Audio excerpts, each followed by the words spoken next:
বর্ষানা থেকে কাম্যবন যাওয়ার পথে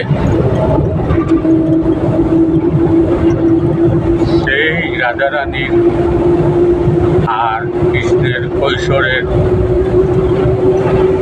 লীলাভূমি, পাহাড় আর স্থলের সমন্বয়।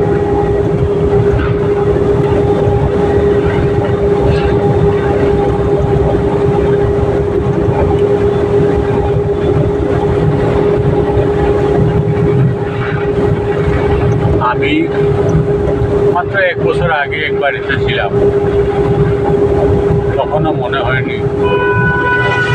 তবে যেভাবে আধুনিক স্থাপনা তৈরি হচ্ছে, বৃন্দাবন বর্ষানা তার মূল থিম হারাবে। নতুন নতুন বিল্ডিং, ইট কাঠ পাথরের বসতবাড়ি তৈরি হচ্ছে।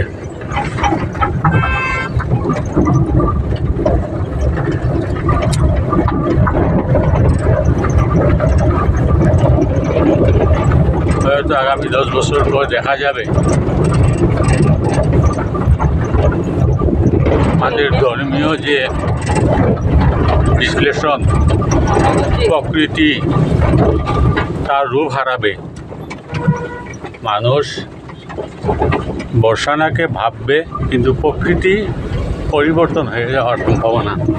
চারদিকে শুধু দালান কোঠা, অট্টালিকা তৈরি হচ্ছে।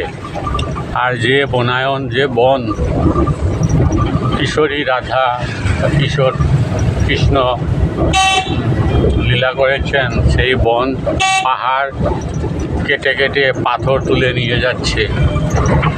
জানি না প্রশাসন কি বলছে, তবে এভাবে হলে অদূর ভবিষ্যতে বর্ষানার যে রূপ, যে ভাব আদর্শ আমরা যেটা জানি তা হারাবে।